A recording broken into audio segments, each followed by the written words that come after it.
السلام علیکم ورحمۃ اللہ وبرکاتہ۔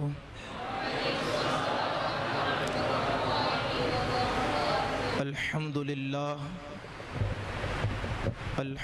للہ رب العالمین، والصلاة والسلام علی اشرف الانبیاء والمرسلین وعلى آلہ وصحبہ واہل بیتہ اجمعین، اما بعد فاعوذ باللہ من الشیطان الرجیم، بسم اللہ الرحمن الرحیم۔ قل هل يستوي الذین يعلمون والذین لا يعلمون، صدق اللہ العظیم، وصدق رسوله النبی الامین المتین الکریم، ونحن على ذلك لمن الشاہدین والشاکرین والذاکرین، والحمد للہ رب العالمین۔ حیرت ہے کہ تعلیم و ترقی میں ہے پیچھے، حیرت ہے کہ تعلیم و ترقی میں ہے پیچھے، جس قوم کا آغاز ہی اقرا سے ہوا تھا، جس قوم کا آغاز ہی اقرا سے ہوا تھا، اور یا رب دل مسلم کو وہ زندہ تمنا دے، یا رب دل مسلم کو وہ زندہ تمنا دے، جو قلب کو گرما دے، جو روح کو تڑپا دے، اور پھر وادی فارا کے ذروں کو چمکا دے، پھر وادی فارا کے ذروں کو چمکا دے، پھر شوق تماشا دے، پھر ذوق تقاضا دے، اور محروم تماشا کو پھر دیدائے بینا دے، محروم تماشا کو پھر دیدائے بینا دے، جو کچھ دیکھا ہے میں نے اوروں کو بھی دکھلا دے، جو کچھ دیکھا ہے میں نے اوروں کو بھی دکھلا دے، اور یہی ہے آرزو کہ تعلیم قرآن عام ہو جائے، یہی ہے آرزو کہ تعلیم قرآن عام ہو جائے، ہر پرچم سے اونچا پرچم اسلام ہو جائے، ہر پرچم سے اونچا پرچم اسلام ہو جائے۔ محترم احبہ، میں نے جس آیت مبارکہ کو آپ کے سامنے تلاوت کرنے کا شرف حاصل کیا ہے، اس کے تحت کچھ معروضات پیش کرنے سے قبل مصطفیٰ جان رحمت، شمع بزم ہدایت، کعبے کے بدر الدجا، طیبہ کے شمس الضحیٰ، نوشہ بزم جنت، دانائے سبل، ختم الرسل، کونین کے والی، خسرو خوباں، سیاح لامکاں، حادث انس و جاں، مکی سردار، مدنی تاجدار، دونوں عالم کے مالک و مختار، یعنی جناب احمد مجتبی محمد مصطفیٰ، ارواحنا فداک صلی اللہ تعالی علیہ وسلم کی بارگاہ ناز میں اپنی محبتوں اور عقیدتوں کا نذرانہ پیش کرتے ہوئے بآواز بلند درود و سلام کا نذرانہ پیش فرمائیں۔ پڑھی اللہم صلی علی سیدنا و مولانا محمد عربی صلی اللہ علیہ وسلم، صلاۃ و سلام علیک یا سیدی آقائی یا رسول اللہ، صلاۃ و سلام علیک یا حبیب اللہ صلی اللہ علیہ وسلم۔ مجھ سے پیشتر عزیزم حضرت علامہ و مولانا سید محمد الطاف میاں باپو شیرازی توبہ کے حوالے سے ایک دل آویز اور دل کو دہلانے والی اور ذہنوں کو خدا کے قرب کی جانب بڑھانے والی ایک مفصل تقریر ہم نے سماعت کی۔ اللہ کے حضور یہی دعا کرتے ہیں کہ اللہ مجدہ الکریم ہمیں بھی سچی توبہ کی توفیق اس عظیم رات میں کرنے کی توفیق نصیب فرمائے۔ حضرات محترم، میں اس مبارک رات میں چند ساعتوں کے لیے آپ کی سماعتوں کے حوالے حاضر آیا ہوں، اور ایک اچھوتا اور سب سے انوکھا عنوان اس شب میں لے کر آیا ہوں، کیونکہ اس عنوان کی قوم مسلم کے لیے اکثر ضرورت ہے، اور اگر اس عنوان پر گفتگو نہ کی جائے تو قوم مسلم آج جو زوال کی جانب جا رہی ہے، یہی ذہن کہتا ہے کہ وہ پھر اور بڑھتی جائے گی۔ حضرات محترم، قرآن مجید کی ایک مشہور آیت کریمہ کہ اللہ رب العزت ارشاد فرماتا ہے قُلْ هَلْ يَسْتَوِي الَّذِينَ يَعْلَمُونَ وَالَّذِينَ لَا يَعْلَمُونَ، اے محبوب تم فرما دو کہ علم والے اور جاہل برابر نہیں ہو سکتے۔ اس آیت مبارکہ میں اللہ رب العزت نے علم داں لوگوں کی تخصیص جہلا سے فرما دی کہ کبھی بھی کسی موقع پر، کسی پلیٹ فارم پر، کسی جگہ عالم اور جاہل کبھی ایک طرح کا نہیں ہو سکتا، کیونکہ علم کا اپنا ایک مقام ہے، علم کی اپنی ایک شان ہے، علم کا اپنا ایک وقار ہے، علم کی اپنی ایک عزت ہے کہ جس کو یہ نصیب ہوتا ہے اللہ رب العزت اس عزت والے علم کے صدقے اس کو بھی عزت والا بنا دیتا ہے، اس شان والے علم کے صدقے اللہ اس کو بھی شان والا بناتا ہے، اس عظمت والے علم کے صدقے اللہ اس کو بھی عظمت والا بناتا ہے۔ حضرات محترم، اگر کسی قوم کو آپ آسمان میں چمکتے ہوئے چاند کی طرح روشن پاؤ تو تم اس قوم کو دیکھنا تو لوگ کہیں گے کہ اس کے پاس مال زیادہ ہے اس لیے وہ عروج پذیر ہے، چاند کی طرح چمک رہی ہے، اس کے پاس شہرت ہے اس وجہ سے وہ چمک رہی ہے، اس کے پاس جو ہے ترقی ہے اس وجہ سے وہ سب چمک رہی ہے، لیکن یہ آپ کے سارے دعوے کھوکھلے ہیں۔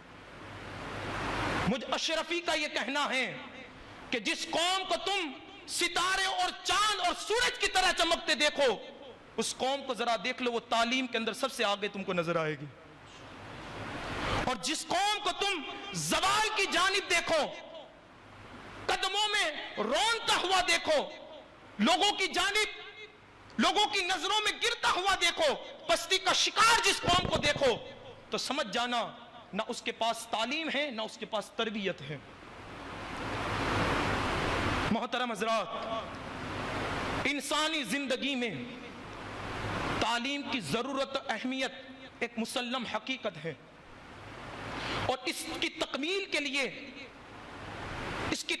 کے لیے ہر دور میں نمایاں کارکردگی کی گئی ہے اور اس پر زور دیا گیا ہے، لیکن تعلیم کے اوپر جتنا زور دین اسلام نے دیا اتنا زور کسی نے نہیں دیا، کیونکہ خود پیغمبر اعظم صلی اللہ علیہ وسلم، معلم انسانیت صلی اللہ تعالی علیہ وسلم فرماتے ہیں کہ جس نے اپنے اصحاب کو اپنی محفلوں میں بٹھا کر اتنا علم کے قریب کیا، اتنا علم کے قریب کیا کہ اسی محفل میں بیٹھنے والا ابو بکر کبھی صداقت کا تاجدار بن کے چمکتا ہے، عمر کبھی عدالت کا پیکر بن کر چمکتا ہے، عثمان کبھی سخاوت کا سلطان بن کر چمکتا ہے، اور علی حیدر کرار بن کر چمکتا ہے۔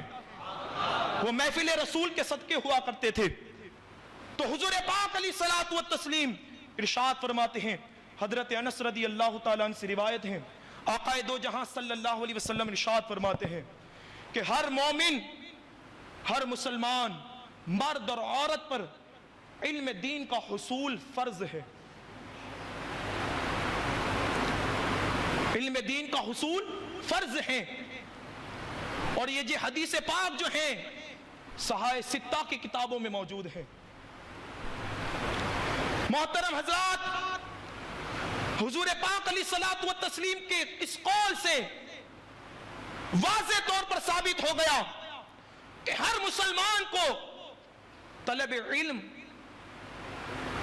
کا طلب کرنا فرض ہے، ضروری ہے، لازمی ہے، لیکن بات یہ ہے کہ علم کتنا حاصل کرے۔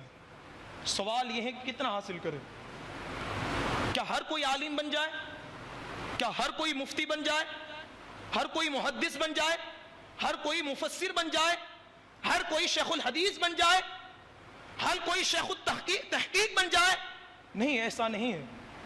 علم کتنا حاصل کرنا ہے ہر مسلمان کے لیے.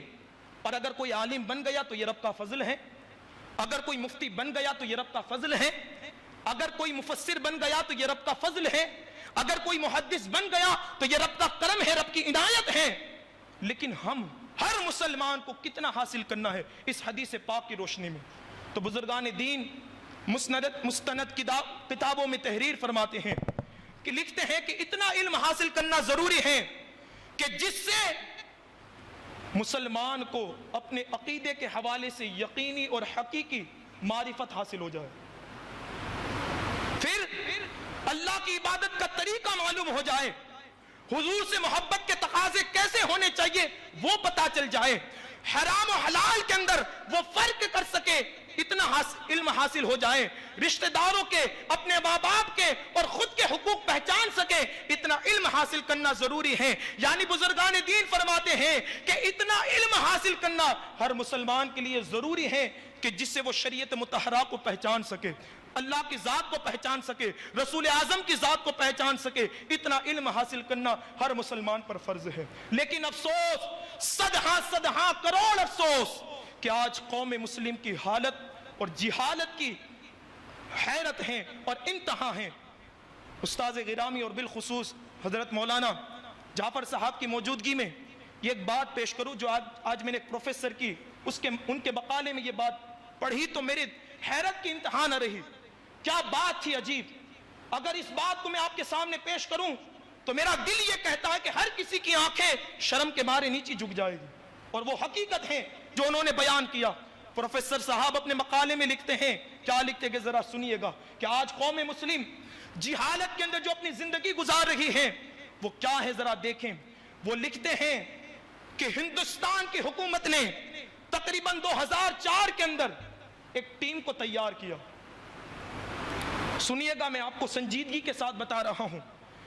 2004 میں ایک ٹیم کو تیار کیا اور اسے یہ حکم دیا ہندوستانی حکومت نے کہ ہندوستان میں جتنے مسلمان ہیں ان کا سروے کیا جائے کہ کتنی تعداد میں ہے. پھر دیکھا جائے کہ وہ سماجی اعتبار سے, ملی اعتبار سے, ترقی کے اعتبار سے, تعلیم کے اعتبار سے وہ ہمارا مقابلہ کر سکتے ہیں یا نہیں کر سکتے. ہمارے سامنے وہ اس معیار پر کھڑے رہ سکتے ہیں یا نہیں رہ سکتے, ہمارا مقابلہ وہ کر سکتے یا نہیں کر سکتے. اب سنیے, وہ ٹیم اپنے کام میں لگ گئی اور بڑی پیچیدگی کے ساتھ اس نے اپنے کام کو انجام دیا.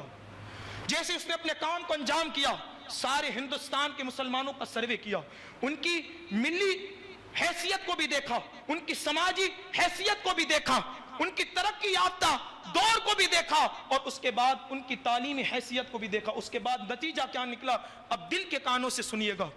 وہ ٹیم کہتی ہے ہندوستان کی حکومت سے, یہ 2004 کی بات ہے, وہ کہتی ہیں اے ہندوستان کی حکومت تو مسلمان سے گھبرا نہیں, کیونکہ سماجی اعتبار سے وہ ہمارا مقابلہ نہیں کر سکتے, اس کا کوئی مقام نہیں ہے سماج میں.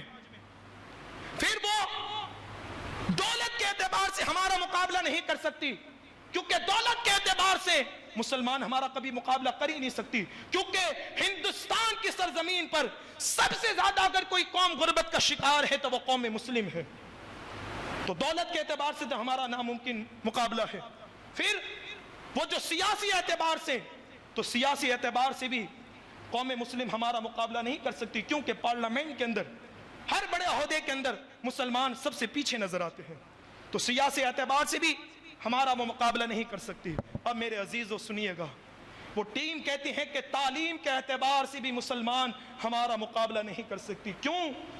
کیونکہ ایجوکیشن کے اندر, عصری تعلیم کے اندر مسلمان کا معیار اتنا گرا ہوا ہے کہ مسلمان کے بچے 10 پاس تو کجا, وہ تو 8 کو بھی آگے نہیں بڑھتے, اور ہماری قوم جو ہے بڑے بڑے کالج کے اندر, بڑی بڑی یونیورسٹی کے اندر اعلیٰ تعلیم حاصل کر رہے ہیں تو دنیاوی تعلیم میں تو وہ قوم ہمارا مقابلہ نہیں کر سکتی۔ اب سنیے جو میں اصل بات کہنے لگا ہوں وہ کیا ہے کہ جس کو پروفیسر صاحب نے اپنے اس مقالے میں لکھا۔ اب اگر آپ سنیں گے تو آپ کی نگاہیں شرم کے مارے نیچے جھک جائے گی، اور اس بڑی رات میں آپ سے میں یہی گلا رکھوں گا اور آپ کو یہی بات عرض کروں گا، اگر اس بات کو سن کر اگر آپ کے دل پر چوٹ لگ جائے تو آج سے جن بچوں کو آپ نے مدرسوں کی دہلیز سے روکے رکھا ہے ان کو مدرسوں میں ضرور پہنچائیے گا۔ اگر آپ بھی طالب علم نہیں بنے، طلب علم میں زندگی گزار رہے ہیں تو کچھ بھی ٹائم نکال کر مدرسوں کو آباد کر دیجئے گا۔ وہ کہتا ہے کہ دنیاوی تعلیم میں تو مسلمان ہمارا مقابلہ نہیں کر سکتی، لیکن حیرت کی بات یہ ہے، سنیے، حیرت کی بات یہ ہے کہ جس مذہب کو وہ فالو کرتے ہیں، جس مذہب کا وہ کلمہ پڑھتے ہیں، جس مذہب کو وہ مانتے ہیں، اس کی تعلیم کے اعتبار سے، یعنی دینی تعلیم کے اعتبار سے ان کے حالات یہ ہیں کہ جب ہم نے مسلمان کا سروے کیا اور ان کو دیکھا کہ جس مذہب کو مانتے ہیں اس تعلیم کے اندر وہ کتنا آگے ہیں، تو ہم نے جب دیکھا تو کیا دیکھا کہ 100% ہندوستان کے مسلمانوں میں، کتنے زور سے بولیے آپ، 100% مسلمانوں میں جو ہندوستان کے ہیں، 100% مسلمانوں میں صرف 4% مسلمان ایسے ہیں کہ جن کے بچے مدارس دنیا میں تعلیم حاصل کر رہے ہیں۔ کہاں 100% اور کہاں 4%، یعنی 4% کو 100% میں سے نکال دیا جائے بچتے کتنے؟ 96%۔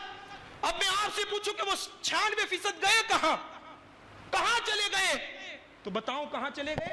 تعلیم کی دوری نے انہیں شراب کے اڈوں کے قریب کر دیا، تعلیم کی دوری نے انہیں جوؤں کے کاروبار کے قریب کر دیا، تعلیم کی دوری نے ان کو زنا خوری کے قریب کر دیا، تعلیم کی دوری نے ان کو اتنا گرا دیا کہ آج معاشرے کے اندر ان کی کوئی حیثیت نہیں ہے۔ اب سوچئے آپ، 100% مسلمانوں میں صرف 4% مسلمان ایسے ہیں کہ جو دین کی تعلیم حاصل کر رہے ہیں۔ تو پتہ تو یہ چلتا ہے کہ اس دین کی تعلیم کو آپ بہت کم سمجھتے ہیں اور اس کو کم درجہ دیتے ہیں، لیکن میں آپ کو بتاؤں یہ جو تعلیم دینیہ ہے اس کا مقام کیا ہے، اس کی شان کیا ہے، اس کی عظمت کیا ہے، اس کی بلندی کیا ہے۔ ہاں حضرت آدم علیہ الصلوۃ والتسلیم کو جب اللہ رب العزت نے حضرت آدم کو پیدا فرمایا اور حضرت آدم علیہ السلام کو تمام اشیاء کے نام سکھا دیے تو اس علم کے صدقے سارے فرشتے حضرت آدم کو سجدہ کر رہے ہیں۔ پھر آپ آگے چلے، اس علم کا مقام کیا ہے، اس علم کی شان کیا ہے۔ حضرت یوسف علیہ السلام کہ جو مصر کے قید خانے میں تھے، یہی وہ علم دین تھا کہ حضرت یوسف کو مصر کے جیل خانے سے مصر کی سلطانیت عطا فرمائی، مصر کی بادشاہت عطا فرمائی۔ تو پتا چلا علم دین جو ہے بادشاہت بھی عطا کرتا ہے، عزتیں بھی عطا کرتا ہے۔ پھر آپ آگے بڑھئے، کتنا بڑا مقام دیکھیے استاذ گرامی، نعرہ تکبیر، نعرہ رسالت، نعرہ حیدری، فیضان شب برات۔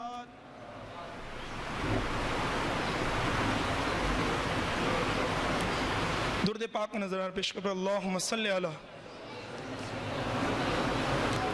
سیدنا و مولانا محمد عربی صلی اللہ علیہ وسلم، صلاۃ و سلام علیک یا سیدی آقا یا رسول اللہ صلی اللہ علیہ وسلم۔ ہاں یہی وہ علم ہے کہ جس نے حضرت سلیمان علیہ الصلوۃ والتسلیم کو بادشاہت نصیب فرمائی ہے۔ ہاں یہ وہ علم ہے کہ جب نبی مختار صلی اللہ تعالی علیہ وسلم کی محفل سجتی تو حضور پاک علیہ الصلوۃ والتسلیم اسی علم کی یہ شان بیان کرتے ہیں کہ جب طالب علم کے لیے اپنے گھر کی دہلیز سے نکلتا ہے، اللہ کے مقدس فرشتے اس کے پیر تلے اپنے پروں کو بچھا دیتے ہیں۔ زمین کی جتنی اشیاء ہیں، اللہ کی جتنے مخلوق ہیں، سمندر کے قطرے اس کے لیے مغفرت کی دعا کرتے ہیں، سمندر کی مچھلیاں اس کے لیے مغفرت کی دعا کرتی ہیں، درخت جتنے ہیں ان کی جڑیں اس کے لیے دعا کرتی ہیں، پھر جو ہے درخت کے جتنے پتے ہیں اس کے لیے مغفرت کی دعا کرتی ہے، درخت کے جتنے پھل ہیں اس کے لیے مغفرت کی دعا کرتی ہے۔ حضور فرماتے ہیں کہ جو طلب علم میں نکلا گویا کہ وہ جنت کی راہ میں نکلا، جنت کے مسافر بنا۔ یہ حضور پاک علیہ الصلوۃ والتسلیم کی زبان سے علم کی شان، علم کی فضیلت کو سن کر جو محفل میں بیٹھتے تھے، انہی محفلوں میں حضرت فاروق اعظم کی ذات بھی بیٹھا کرتی تھی۔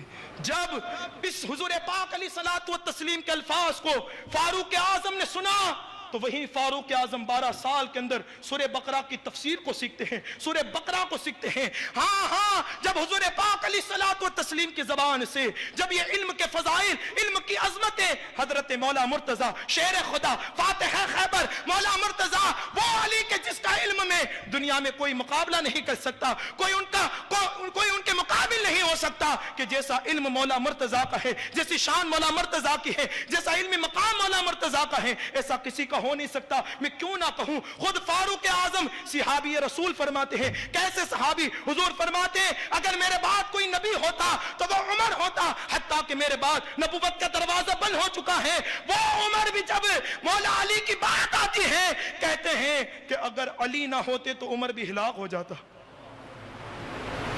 اسی محفل میں بیٹھنے والے مولا مرتضیٰ، لیکن ان کے علم کی شان کیا ہے میں آپ کو بتاؤں۔ صرف یارو نام علی کا نعرہ لگا کر محبت مکمل نہیں ہو سکتی۔ علی کی محبت مکمل اس وقت ہے کہ جب ہم اپنے علی کے نام پر اپنے گھروں سے نکل کر مدرسوں کو آباد کریں، تعلیم کو فروغ دیں۔ لیکن سنیں یہی علی ہے کہ جس نے علم کو کتنا فروغ دیا ہے۔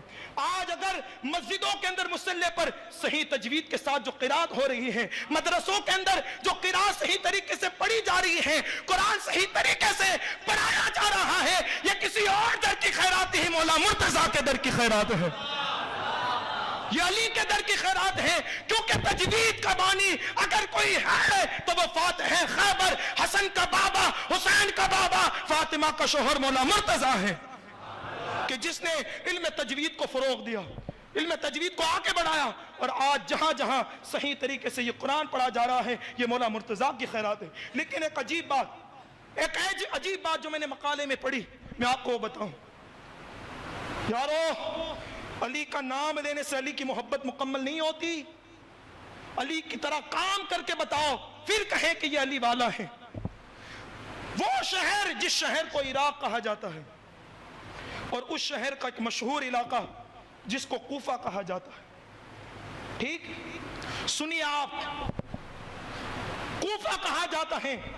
چند اصحاب رسول صلی اللہ علیہ وسلم نے اس علاقے کو آباد فرمایا، پھر وہ شہر کی شکل میں بنا۔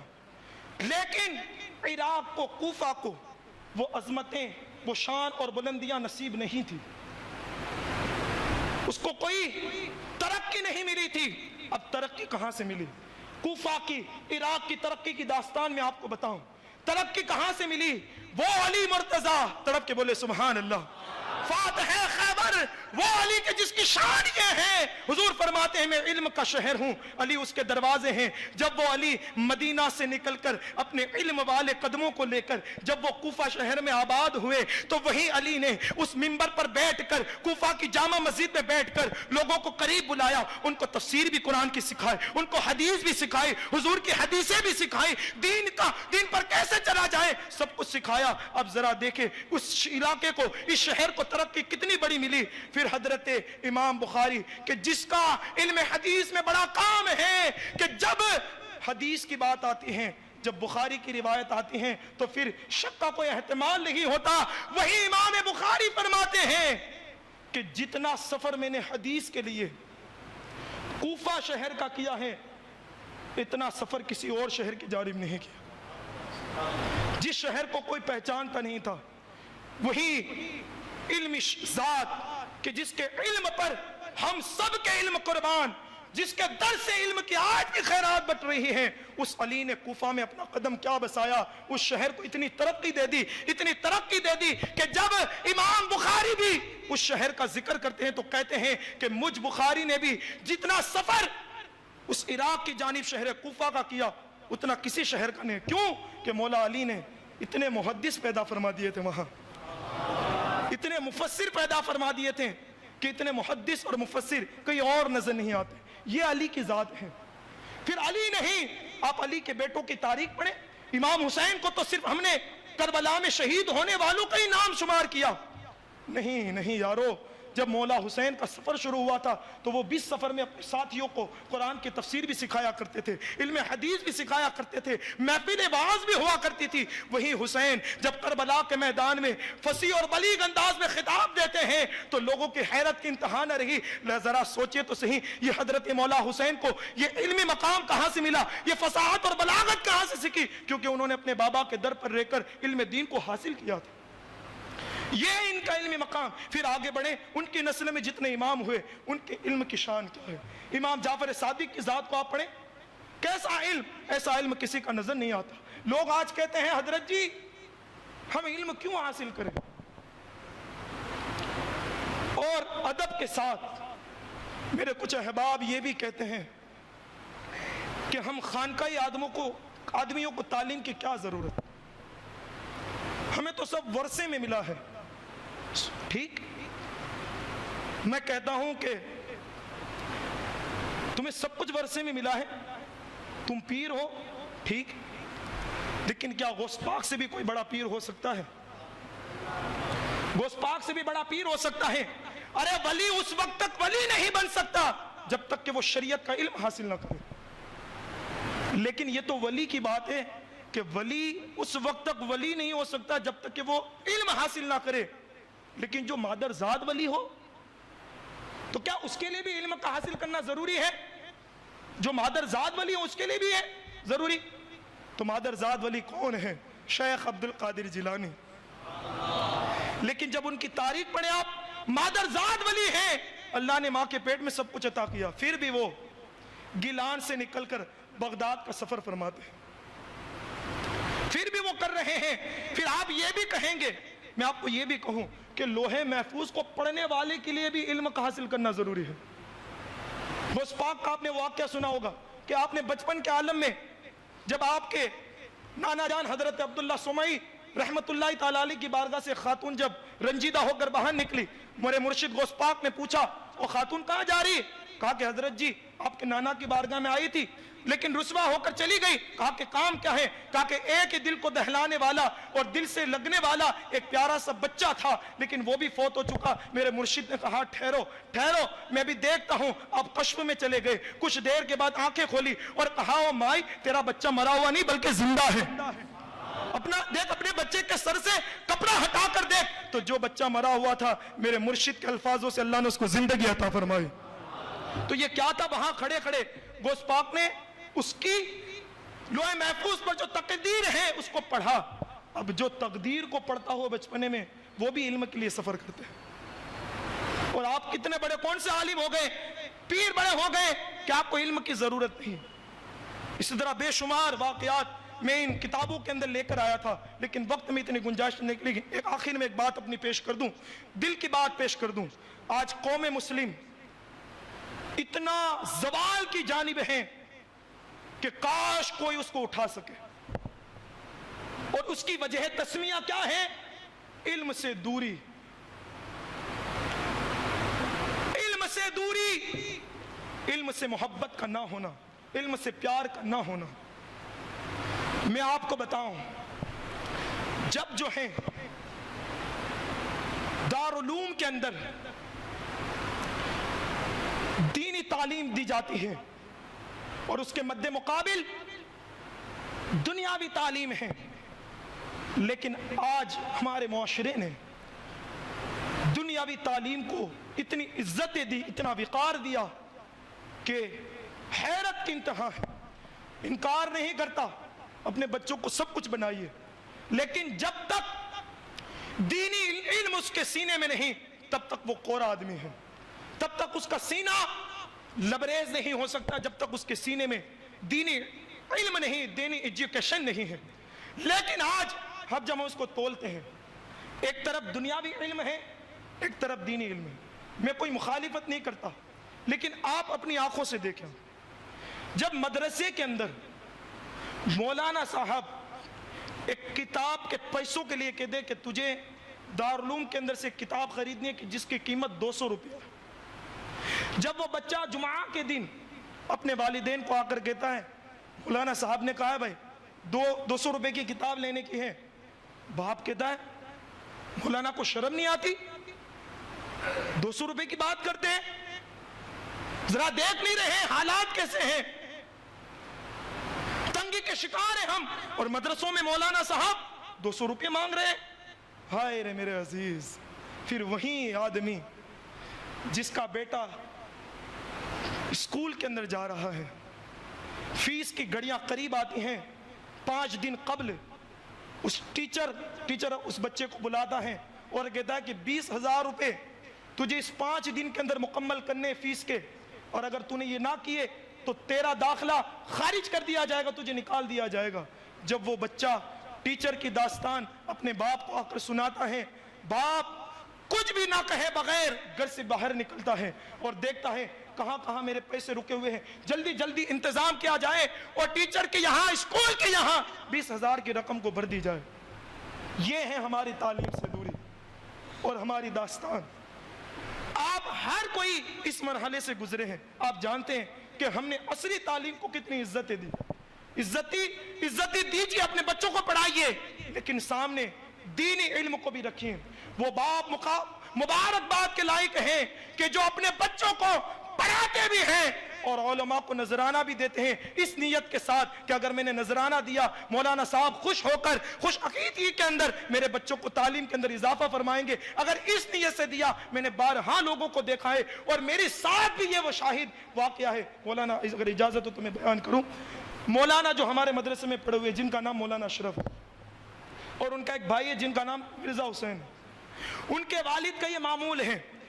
انہوں نے مجھے یہ کہا نہیں, لیکن میرا دل یہ کہتا ہے کہ آج ان کے بچے طلب علم میں بڑی عزت حاصل ہیں, بڑا کام کر رہے ہیں, اللہ ان کو اور ترقی دے. لیکن اس کے باپ کا یہ معمول ہے, تقریباً میرے پیچھے جمعہ کی نماز ادا کرتے ہیں, ان کا یہ معمول ہے. ایک مرتبہ میں نے دیکھا کہ جب بھی وہ نماز جمعہ ختم ہوتی ہے تو وہ امام صاحب کو کچھ نہ کچھ نذرانہ دیتے ہیں. تو پھر میں نے یہ چیک کیا کہ یہ خاص میرے لیے ہے یا دوسروں کے لیے بھی. تو ایک مرتبہ میں جمعہ کے دن غیر حاضر تھا, تو میں نے دیکھا کہ اگر یہ دوسرے کے ساتھ معاملہ کرتے ہیں تو بات کچھ اور ہے, نیت کچھ اور ہے. تو کیا دیکھا کہ جو دوسرے تھے ان کے ساتھ بھی انہوں نے یہی معاملہ فرمایا. تو میں نے اپنے عزیزوں سے کہا کہ اگر اپنے بچوں کو پڑھانا چاہتے ہو تو علماء کی خدمت کرنا شروع کر دو, اللہ تمہارے بچے کو کسی نہ کسی طرح مدرسے کا مسافر بنائے گا. یہ حقیقت ہے. آپ اور دیکھیں, آپ آج یہ جہالت جو ہماری قوم کے اندر پائی جا رہی, یہ علم نہ ہونے کی بنیاد پر ہے. آج ہماری قوم شب برات نہیں آتی, اس سے 10 دن قبل یہ ایک چارٹ بنتا ہے کہ ہم نے اتنے کلومیٹر کا سفر کرنا ہے, اس درگاہ پہ جانا ہے, پیٹرول اتنا ڈالنا ہے, ٹائر کیسا اچھا ہے یا نہیں, اس کے بعد گاڑی اچھی کام کر رہی ہے یا نہیں, ہمیں اتنا سفر کرنا ہے, پوری رات اس طرح گزارنی ہے, وہاں یہ کھانا ہے, وہاں یہ کھانا ہے. یہ پورا چارٹ بنایا جاتا ہے 10 دن قبل شب برات کے. اور آج وہی ہماری قوم کی جہالت کی انتہا یہ نہیں دیکھتی کہ سال سال تک میں نے کتنے گناہ کیے ہیں. آج رات مسجد میں جاؤں گا, سجدہ کروں گا اور اپنے رب سے توبہ کروں گا, معافی مانگوں گا. یہ سب ہماری دوریاں مسجدوں سے کیوں ہیں؟ یہ تعلیم سے دوری ہونے کی وجہ سے. تو اپنے آپ کو تعلیم کے قریب کیجئے, دین کا علم حاصل کریے.